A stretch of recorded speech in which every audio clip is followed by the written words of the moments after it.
Welcome to the Explainer. Let's jump right in, shall we? Picture this. It's 55 BC. The Roman war machine is, for all intents and purposes, the most formidable fighting force on the planet. I mean, they are practically invincible in a pitched land battle. But what happens when you take that highly structured, deeply traditional military force and push it right past the literal edge of their known map? What do you do when the standard tried-and-true tactics completely fall apart? Today, we're diving into one wildly chaotic year where Julius Caesar's legions came face-to-face with unprecedented environmental and tactical crises. They had a stark choice: adapt on the fly or face absolute annihilation. So how exactly do you conquer the edge of the known world? To really grasp the gravity of 55 BC, we have to look at how the Romans viewed their borders. These weren't just political lines drawn on some parchment. Caesar was actively expanding Roman influence against two terrifying, seemingly insurmountable natural obstacles. First up, you have the deep, rapid, totally untamed Rhine River. To a Roman mind, the Rhine wasn't just water, it was the psychological boundary separating the civilized world from utter, untamed barbarism. Second, they were staring down the uncharted, storm-tossed ocean surrounding the mysterious island of Britain. In the ocean, that was considered a mythical realm, full of monsters, literally beyond the reach of human dominion. Here is how we're going to break down this incredible journey. First, the threat beyond the Rhine. Second, building the impossible bridge. Third, setting sail for Britain. Fourth, chaos on the beaches. And finally, chariots, storms, and survival. Let's start with Section 1, the threat beyond the Rhine. Our story actually kicks off with a massive migration crisis. Two Germanic tribes, the Usipetes and the Tentheri, were forced to cross the Rhine into Gaul just to escape a much scarier threat: the Suevi.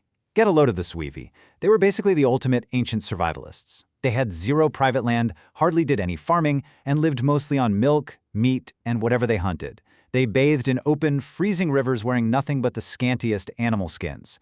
And honestly, here's the kicker: they explicitly banned the importation of wine because they thought it made men effeminate and weak. Imagine that, banning wine. To the agricultural, heavy wine-drinking Italian legionaries, the Suevi weren't just an enemy army. They were this horrifying, hardened force of nature. 430,000. Let that number sink in for a second. To put that massive figure into perspective, imagine the entire population of a modern mid-sized city just being wiped off the map in a single afternoon. That was the staggering scale of the conflict that blew up when these migrating tribes tried to stall Caesar with a truce. A skirmish broke out, and Caesar decided, you know what, I'm not waiting around. When the German leaders came to his camp to apologize, he detained them right there and launched a ruthless, all-out surprise attack on their completely unprepared people. Men, women, and children were either slain by the legions or ended up drowning as they desperately tried to swim across the confluence of the Meuse and the Rhine rivers. Moving right along to Section 2. Building the impossible bridge. With the immediate tribal threat wiped out, Caesar needed to project his power directly into Germany. But crossing that treacherous river in a bunch of vulnerable little boats? Absolutely out of the question. He decided crossing by boat wasn't safe, and maybe, more importantly, it just didn't fit the dignity of the Roman people. So he orders his army to just build a bridge. Now, crossing the Rhine is no small feat. Using raw muscle power, primitive cranes, and these immense pile drivers, his engineers drove wooden piles, a 1.5 feet thick, deep into the rushing riverbed at an angle. Opposite those, they drove more piles angled against the current and then wedged these massive 2-foot crossbeams right between them. The sheer mechanical genius of this design is that the rushing water actually forced the structure to hold itself tighter together. The harder the river pushed, the stronger the bridge became. They even threw in some protective buttresses to deflect any floating tree trunks the enemy might try to send downstream. 10 days.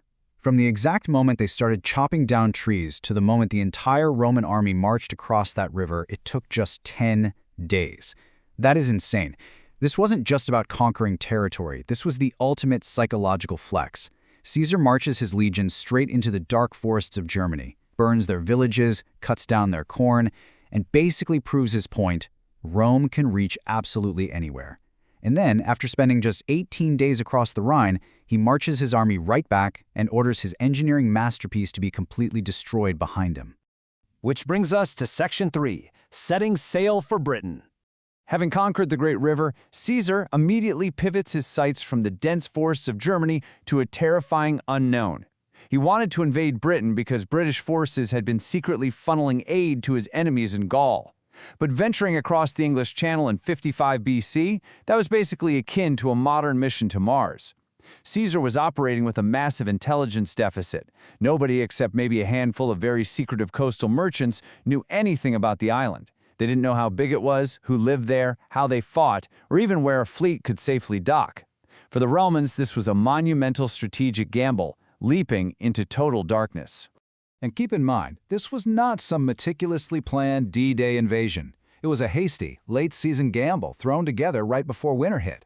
To try and mitigate these insane risks, Caesar hastily dispatches a trusted scout, Volscinus, in a warship to quickly map out the coast. He scrambles to commandeer 80 merchant transport ships to carry 2 full legions of infantry and tacks on 18 more ships specifically for his cavalry. He secures the Marini harbor, sends Commius over to try and negotiate with the tribes, and then, finding a narrow little window of favorable weather, sets sail around the 3rd watch of the night, leaving the continent and literally everything familiar in his wake. That leads us into Section 4, Chaos on the Beaches. When the Roman fleet finally hits the white cliffs of Britain, they don't find a nice, empty beach waiting for them. They find an entire army lined up. And here's the massive logistical nightmare. Because the Roman transport ships were so big and drafted so deep, they couldn't just pull right up onto the sand. They had to drop anchor out in the deep water. Put yourself in the sandals of a Roman infantryman right then. You are weighed down by 70 pounds of heavy armor and weaponry. Both of your hands are completely occupied, and you're expected to just leap into deep, dark, crashing waves. Meanwhile, the British defenders are standing on dry ground or in the shallow surf. Their limbs are totally free, they're hurling weapons, riding horses trained specifically for this chaotic environment. The Romans are standing on the edges of their ships, staring down into the water at these screaming, painted warriors, and yeah, they are understandably terrified. Nobody wants to jump. The whole invasion is teetering on the brink of total failure before it even starts. The soldiers are completely paralyzed in the boats. That is, until the standard-bearer of the legendary 10th Legion just takes matters into his own hands. After saying a quick prayer to the gods, he hoists the Legion's golden eagle standard high in the air and screams, "Leap, fellow soldiers, unless you wish to betray your eagle to the enemy." And with that, he literally throws himself into the sea and starts marching by himself straight toward the enemy line. Now absolutely terrified of the unforgivable, ultimate disgrace of losing their eagle standard, the soldiers start urging each other on. They start leaping from the ships, basically shaming their comrades into joining this brutal fight in the surf. Now we reach Section 5, Chariots, Storms, and Survival. So, they barely manage to secure the beachhead and force a really shaky, temporary surrender from the local chiefs, but their deadliest enemy hasn't even shown up yet. Look at this timeline. Just 4 days after landing, peace seems tenuously established, but that very night, it brought a full moon. The Romans, being used to the relatively calm, practically tideless Mediterranean Sea, were completely ignorant of the ocean's massive spring tides. The high tides silently rolled in and filled their grounded warships with water, while a sudden, incredibly violent storm simultaneously battered the heavy transport ships sitting out at anchor. It's just the ultimate historical irony, really. The greatest, most fiercely disciplined army in the known world gets completely defeated by the moon and the tide.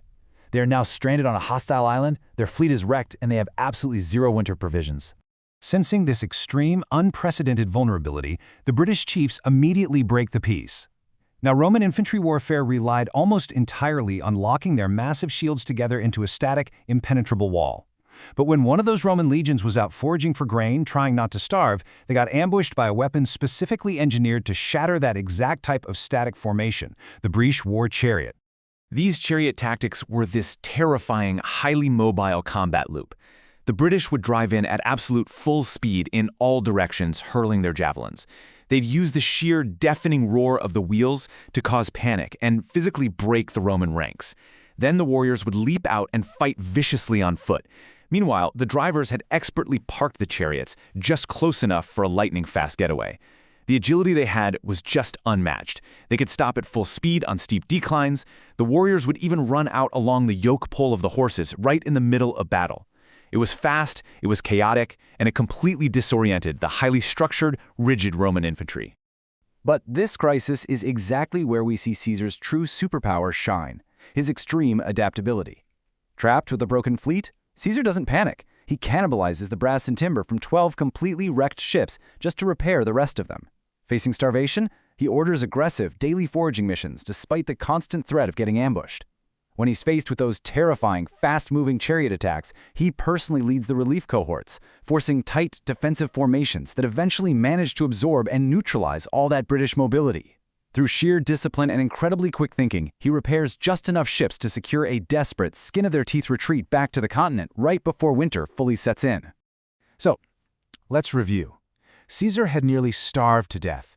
He had lost a massive chunk of his fleet. He had suffered devastating ambushes and was, for all intents and purposes, forced to retreat. And yet, his political spin back home was so masterful he turned this near disaster into the ultimate ancient PR victory. The sheer audacity of crossing the Rhine and being the very first Roman to ever step foot on the mythical island of Britain completely captured the imagination of Rome. Upon receiving his very glowing letters about the expedition, the Senate actually decreed an unprecedented Thanksgiving of 20 days in his honor. Looking back at the unbelievable events of 55 BC, we are left with a pretty massive historical question. Caesar deliberately pushed his army into completely unknown, highly dangerous environments, with staggering intelligence gaps.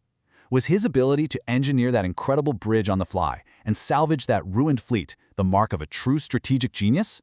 Or was he just a reckless gambler who was ultimately saved by the unmatched discipline of soldiers like that eagle-bearer of the 10th Legion? What does this history really teach us about that super fine line between calculated crisis management and sheer desperate survival? It's definitely a fascinating thought to leave you with. Thank you so much for joining me on this explainer. Keep questioning and keep learning.